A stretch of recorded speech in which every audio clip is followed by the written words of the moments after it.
I'm Hallie Jackson, and we are coming on the air right now with breaking news. Police in Providence holding a briefing after announcing they've detained a person of interest in that shooting at Brown University, which left 2 people dead and 9 others hurt. We're going to listen into that press conference now with the mayor of Providence speaking. It is ongoing.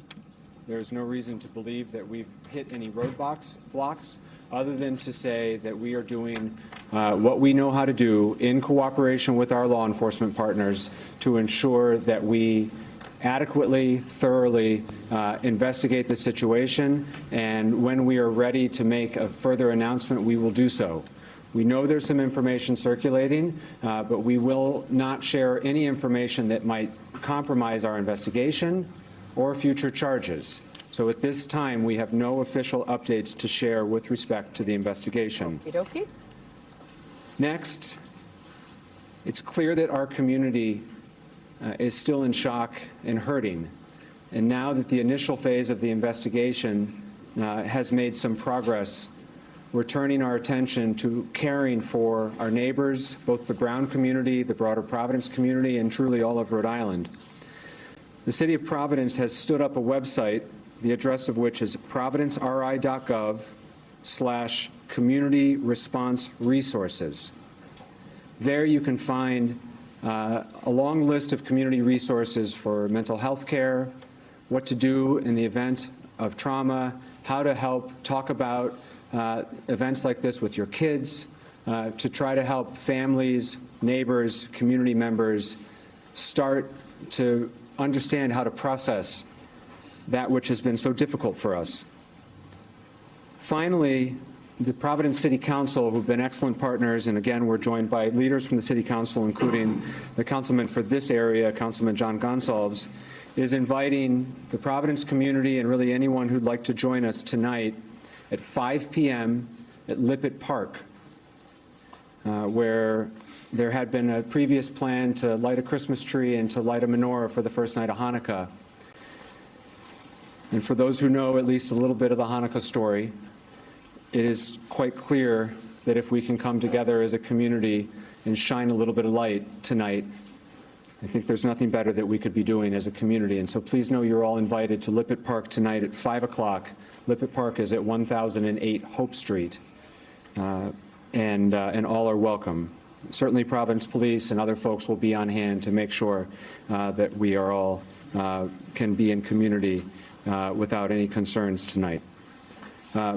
I'd like to note that Family Services is here with us today, Margaret Holland McDuff. She is one of those community resources that has become available. I'd like to also acknowledge that United Way of Rhode Island and their 211 system has been helping, and leaders from the Nonviolence Institute have been assisting with families in the hospitals. Additionally, Treasurer James Diosa and his Victim Compensation Fund has already been in touch to ensure that his office is doing everything that they can. Before I turn it over to the governor, I'll just share that a couple hours ago I was at the hospital. I know President Paxton has been several times, but I had a chance to meet with a few of the victims and their families. And while they are receiving excellent medical care, and I want to thank the professionals at Brown Health and Rhode Island Hospital, the professionalism, these folks, just like our law enforcement professionals, have been up all night working, but the level of care and professionalism that they are exhibiting is extraordinary. These survivors are receiving excellent care, and the resilience that these survivors showed and shared with me is frankly pretty overwhelming. It pales in comparison what they've gone through for the rest of us here. We're all saddened and scared and tired, but what they've been through is something entirely different, and yet they showed courage and hope and gratitude for how this community has stood up for them and how the healthcare providers cared for them. A couple of the family members who I had a chance to speak with are so grateful for what they've seen and heard of the outpouring of support from this community, and so I want to relay that to all of you, that they're watching what's happening also, and their healing is improved based upon all of the positivity and love and care that they've seen from not just the Rhode Island community, but frankly the national community, and so thank you. Governor McKee has been an incredible partner through all of this. And I'm grateful for his leadership and the compassion that he's shown and the relentless focus he's had on those individuals who are recovering in the hospital right now. And I'd like to invite the governor to say a few words. So today, Brown students and the community is suffering, and they're in pain. So please let the President and the Brown community know that we stand with you. So as we start this second day of this tragedy, I do feel as though it's important to really point out Mayor Smiley and his team, first responders, state police and our federal partners, Brown University, the staff at the hospitals, and as the mayor said, the media who has been able to really put out the information that I'm sure is going to help accelerate the fact that we have someone in custody. The mental health support. The community needs our compassion and our support as the process of this horrific event unfolds. As governor and as a Rhode Islander, I get to speak on behalf of the people of the state of Rhode Island. As a dad, as a grandparent, it hits home to us, all of us, me included. While a suspect has been detained, our work as a state is not over. As governor, I'm committing to the city and to Brown and the broader community that has been impacted by this to make sure everyone who needs assistance, mental health assistance, can access them. Last night, we activated the state's trauma response team to help coordinate mental health resources with all partners. And to everyone in the nation, because this is a national event. I've had calls, like I said, personal calls with Hawaii, Dad that has a freshman at Brown University. To everybody out there in the country, please send your prayers here to Rhode Island. And to all Rhode Islanders, let's do what we do best. Let's stand by and support our neighbors when they most need it. And we stand ready to do exactly that. Thank you, Governor. I'd like to invite Senator Jack Reed to say a few words on behalf of the congressional delegation. On behalf of Senator Whitehouse, Congressman Magaziner, Congressman Amo, I first want to express our profound condolences to those families who've lost a loved one and to those families who are struggling with a seriously injured child. We offer not only our sympathies but our prayers for a speedy recovery. I must commend the leadership. Mayor Smiley has done a superb job. The governor has done a superb job.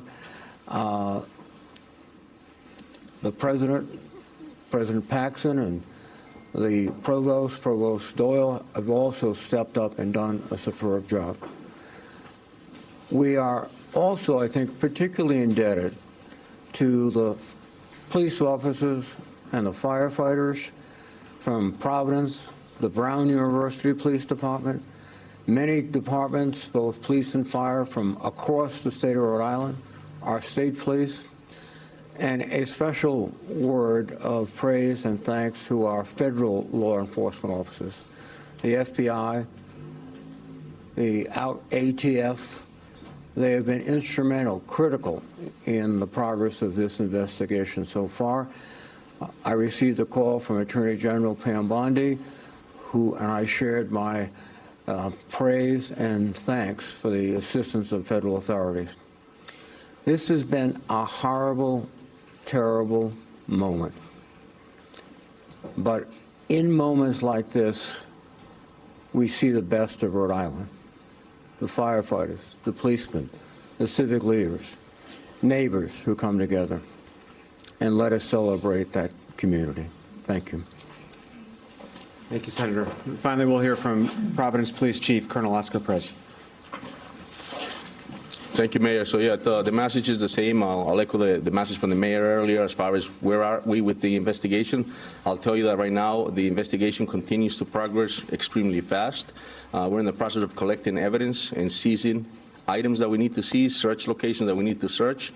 I want to commend the response, the quick response of ATF, FBI. As the items get seized and collected, obviously they will provide the resources and the equipment that we need to ensure that we have the right legal requirements and facts in order to be able to provide that so that we can move along. I also want to commend the Attorney General's office, who has been standing by us to ensure that our process is continuing in a proper manner. And so that's where we're at with it. We'll continue. It's a complex investigation. I know there's some speculations out there about names, and I'm not here to confirm or comment. I know you're going to ask me that as far as names. I'll tell you that I'm not going to confirm or comment because in the years that I have in this department, in this police department, we stand on grounded facts, not a speculation. And at that point, we'll be able to, once we're ready and we have the appropriate and accurate information, we'll be able to update you with that. My goal is that we're able to have that information as soon as possible. But again, I tell you that respectfully, and I have the responsibility to respect the integrity of this investigation. I think that is complex. Any detective that worked last night and all the agents that worked last night, I have responsibility to respect the work that they're doing.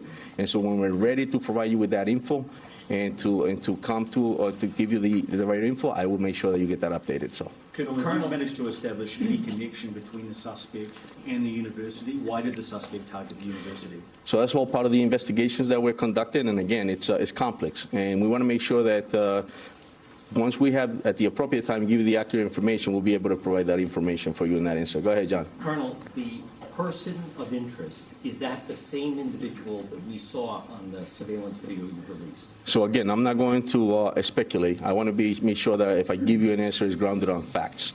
And so we're getting to that point, but it's going to take time.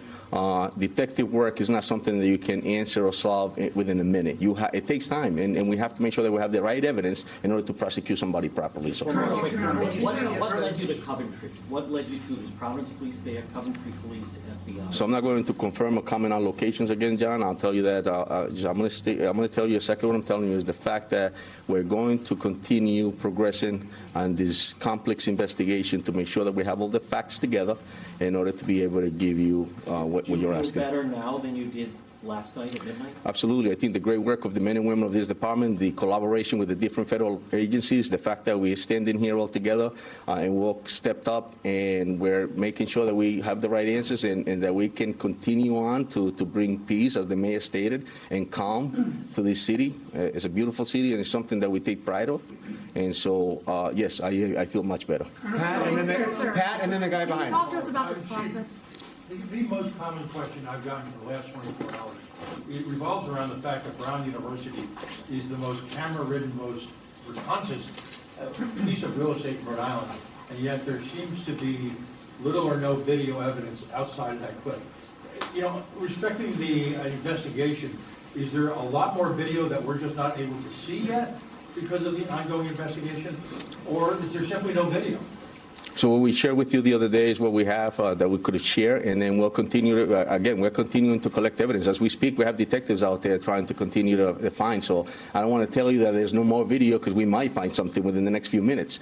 So yes, it's possible, but what we gave you there is what we have. Go ahead. So, Colonel, if you wouldn't mind, two questions here. Yeah. Can you talk to us about the process of releasing this 10-second clip to now someone's in custody, kind of how you all are working together to garner that information? Someone being detained, rather. Correct. And so, yeah, someone being detained, it led us to that point as far as, like, when we started, obviously, it's a fast move. It's a quick response right from the beginning. Once we get the call and you pull up to a scene, obviously, as chaotic as it was, and then it gets to a point that now we're asking the public for help. Tips come in, federal agents come in. At that point, Providence Police responds, detectives get to do the work, and so that's where we started. And then we ended up getting, obviously, to a point where we find someone of interest, we bring him in, but we're I'm pretty confident in the work that the men and women have done of the department but I got to respect their work. Some of them haven't gone to sleep. And so I have to respect the fact that they're going to continue and give us what we need in order to be able to prosecute somebody properly. Yes. Telemundo in the back. Sé que muchas personas volverán a ver una pregunta. ¿Podría brindar una actualización en español, algo que sea útil para la comunidad hispana de Rhode Island? Ciertamente que este departamento trabaja muy duro para encontrar respuestas. En este momento esto fue una situación muy trágica en la ciudad de Providence, pero me gustaría acordarle a la comunidad que este departamento siempre se responde de una manera muy importante y tenemos una persona en este momento que es de interés. Estamos colectando la evidencia que es necesaria para legalmente presentarlo a la corte para así ponerle los cargos que se necesitan presentar. En este momento tenemos unas ayudas y recursos de las agencias federales, también como del fiscal del estado y también de otras personas, pero yo quiero respetar el trabajo de mis detectives y tener lo que necesitamos para poder presentar a alguien en la corte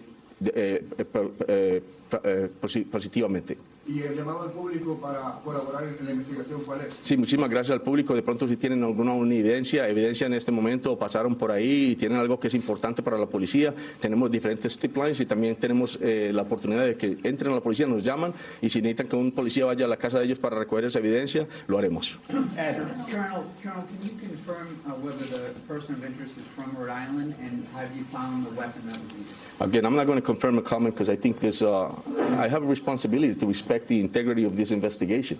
It's a process and it's complex, and I don't want to be the one to stain that process.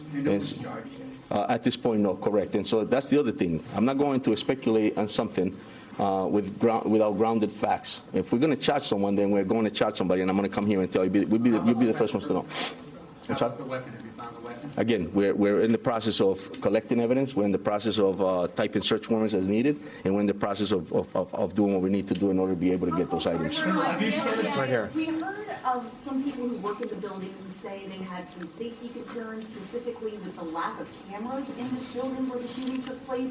Do you know if there were cameras in the building? What was the security like in that building? Again, I'm not going to comment as far as what was at this facility or what you're being told by or what information you're getting from somebody, but I can comment on the fact that we are working with what we have. And obviously we have somebody that's at the police station, a person of interest, and we're going to continue to build that case in order to be able to charge that person. The FBI director is saying that they found this person of interest in a Coventry hotel because of a tip from the Providence police. Can you confirm that?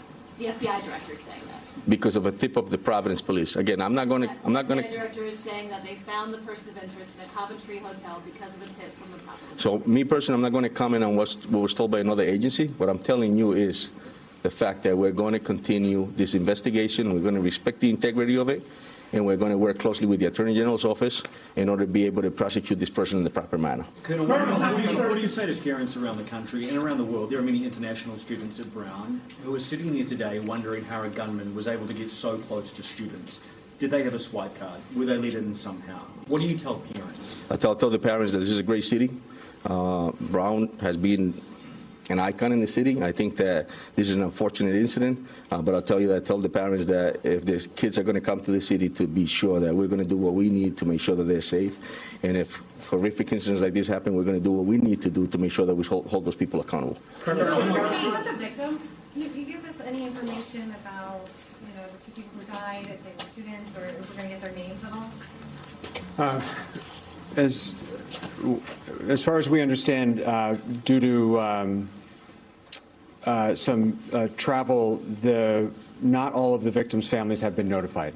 And so I hope everyone can respect the fact that we cannot share victim information if we have not yet first notified the families. It is around the holidays, and there are some people in transit, and so we need to allow for contact to be made before additional information is shared. I'm sorry that we're not able to share more. And I will just say, I know, and I said this at the outset, I know it is frustrating that we cannot share additional information on the investigation to date. However, as has been said now for almost 24 hours, bringing the individual responsible for this horrific act in our city to justice remains our top priority, along with the healing of their survivors. Bringing that person to justice means having a thorough, complete, and tight investigation, which then can be prosecuted successfully That's how we bring justice to the individuals involved here. And so while it may be frustrating for certain members of our community to feel like we're not being fully forthcoming with some of the details, the reason that we are not sharing details that are unconfirmed is that it could compromise our prosecution. And hopefully everyone can appreciate that the top priority is, in fact, bringing a semblance of justice and closure. And the way in which we do that is with the strongest case possible that we can present, that the Attorney General will prosecute.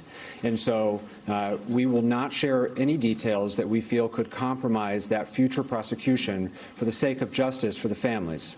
Mayor Smiley, we know we've spoken to students who have been the victims of shootings in high school and now they're attending Brown, describing this as a uniquely American experience to go through not one but two school shootings. What do you feel needs to be done to keep this from happening, to stop that cycle of violence? And President Paxton, if you want to weigh in as well, ma'am. Yeah, there's going to be many days, months, or I'm not sure how long, of both healing, but of also moments to advocate for what might need to change. Speaking for myself, at least, that's not today. We still have an active investigation underway. We still have students in the hospital. I won't be shy about sharing what I think needs to be done to make my community safer, but I'm not doing that today. What I will say is when I was at the hospital today, one of the students that showed tremendous courage literally said to me, you know, that active shooter drill they made me do in high school actually helped me in the moment. Which at the same time provided me hope and was so sad. We shouldn't have to do active shooter drills, but it helped. And the reason it helped and the reason we do these drills is because it's so damn frequent. And so there'll be plenty of time, at least from my office, and I don't speak for any of the other public officials there. They're welcome to share if they so choose. There'll be plenty of time to talk about what advocacy and policy changes should be made. But we're still very, very much hard at work at the task at hand, and that is to be able to bring charges forward on the person responsible. Sir. And then, can you just go through the nature of the conditions again? I know you did that this morning, but is everybody out of the woods? The conditions have not changed as far as I understand. And so, as was said earlier this morning, one individual has been discharged. One individual remains in critical but stable condition, and the other 7 are in stable condition. I will say I had conversations with 4 of the students, and they were talking to their healthcare providers, and so if there are status changes, we'll be sure to share them. Mayor, I have a question for you. People are asking, are you expecting to do continuous status updates throughout the day, such as this, or can they expect at a future press conference that there'll be additional information? What is your plan for keeping the public informed throughout this afternoon? Yeah, thank you. Our expectation is that this is likely our last press conference here at the Brook Street Fire Station. We set up here last night because we were on the edge of campus. There was a lot of work happening all around us. They're still processing evidence on campus, but that crime scene is wrapping up. Most of the streets, other than immediately outside of the building, have been reopened. And so we do expect to provide future updates. We will likely provide those at the Providence Public Safety Complex, and we will provide them as there are meaningful updates to share. I know that it can be frustrating for some when the update is that there's no update. But in the absence of progress, and what's important is that the investigation take the time that it needs to be right. And so when we have no update to share, we will say there's no update to share. and when we have news to share, we will share that news. But our expectation is that this is our last press conference here at the Brook Street Fire Station as we're entering sort of a new chapter as the immediate crime scene winds down and we move on to what we hope will be a prosecution and to try to help our community heal. And we talk more about things like community resources, which we've announced today. You mentioned family services. There's a crisis support line that you might be able to... Thank you, Governor. Yes, for Rhode Islanders, Family Service of Rhode Island also has a crisis support line. The phone number is 401-854-6678. That's 854-6678, and the folks at Family Service of Rhode Island are extraordinary professionals who unfortunately have a lot of experience in this area and are a resource available to us. And I know Margaret Holland McDuff from Family Services is here, and we're grateful for her help along the way. Colonel, one more question, Colonel. Do you need anything from the public?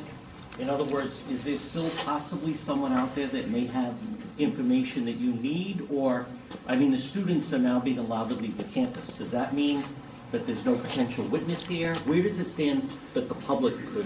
No, thank you, John. I think that, yeah, the call out to the public is to, evidence that they think might be worth it for us to look at, anything that they suspect would be important for the police department to look at. We're definitely, we welcome that. And so the message is please reach out. I think that that's one of the strongest things the Providence Police Department has is the partnership that we have with our different community members, as well as different colleges throughout the city. And so if they think that there's something that's important to us, please send it our way, because we'll definitely use it. It might be something that's important that you may think is not, but for us it is. So. Colonel, sir, go ahead. As a man in his 30s still? Can we still describe him as a man in his 30s? Person of interest? A man in his 30s? The person detained is actually a person in his 20s. Can you clarify, is this officially a suspect? Is this someone in custody? What should we call this person? Have they been arrested? You should call this person that we detain someone of interest at this point. What's the difference? From what I understand, Brown has sirens on their campus, emergency sirens to alert people in cases like this. Did those sirens go off? And if not, why?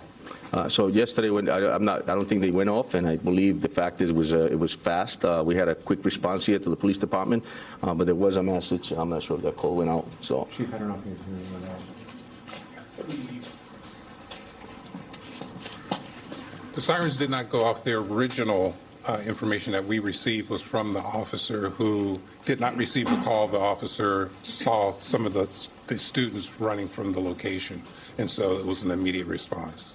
Colonel, hold on, John. Can you talk about just what went into alerting the greater Brown area community, people who aren't Brown residents, maybe RISD students or faculty, people in that area? What went into alerting others? For our community, it was our emergency notification system, some of which is shared by RISD.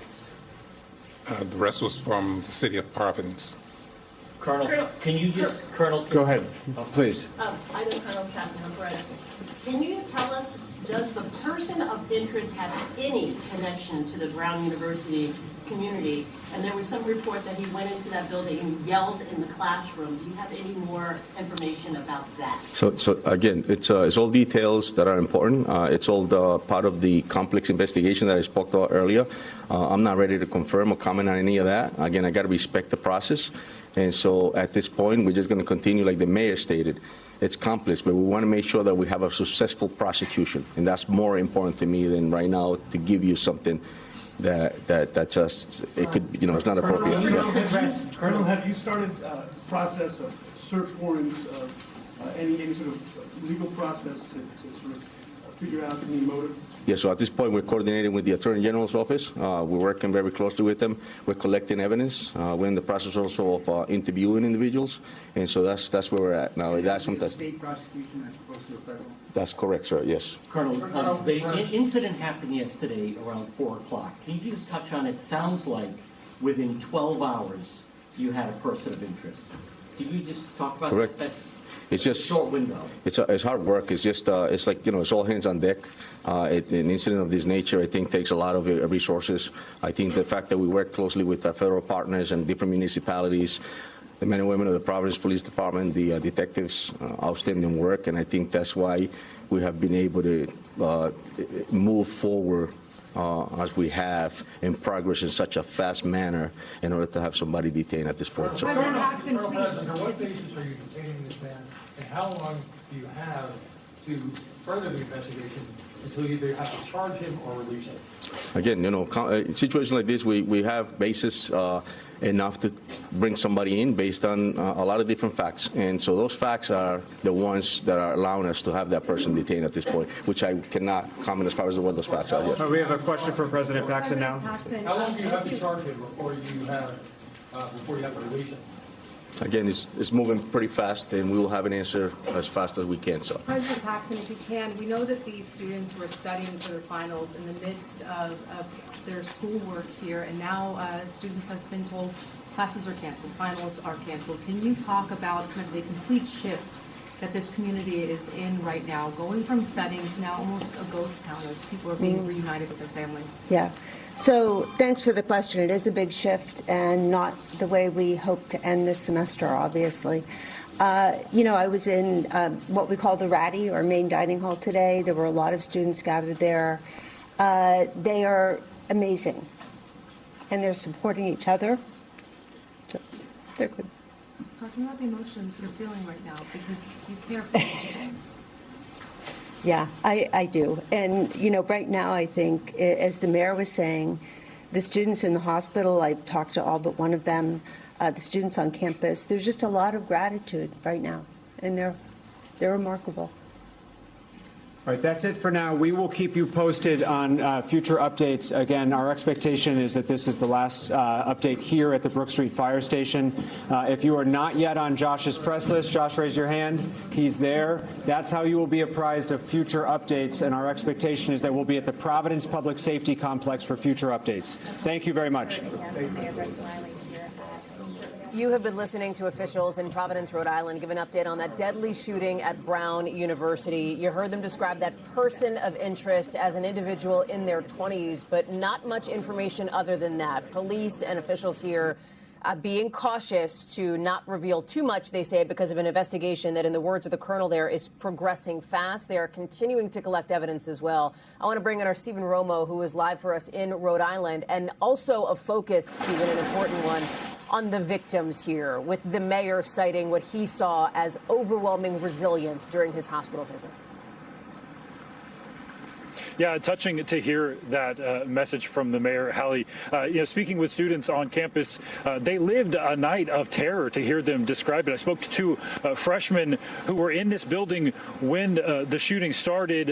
One of them saying that he saw a girl face down near a doorway during this and spoke to her, and she did not say anything back to him. They did not want to go on camera or have their names here, Hallie, but just you could see the trauma in their faces. They went to a friend's house off campus, ran there, making sure to call their families on the way because they knew their families would hear about this and think the worst. They pushed a refrigerator against the front door and stayed in that home overnight until the all clear came this morning. So you can understand when we hear from people on this campus, they are hoping to find a name. They're hoping to find out who this person is, why this happened, something to help make sense of this. And speaking with them and covering so many of these shootings, the answers are never satisfying for them, but to see that hunger, it is just heartbreaking to see, Hallie. They are rallying around these victims.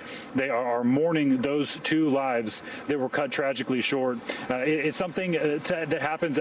Freshmen that we speak to are dealing with the reality of death here. It's really stark to see that as they try to process this. They do want information, and we understand the delicate balance these officials have.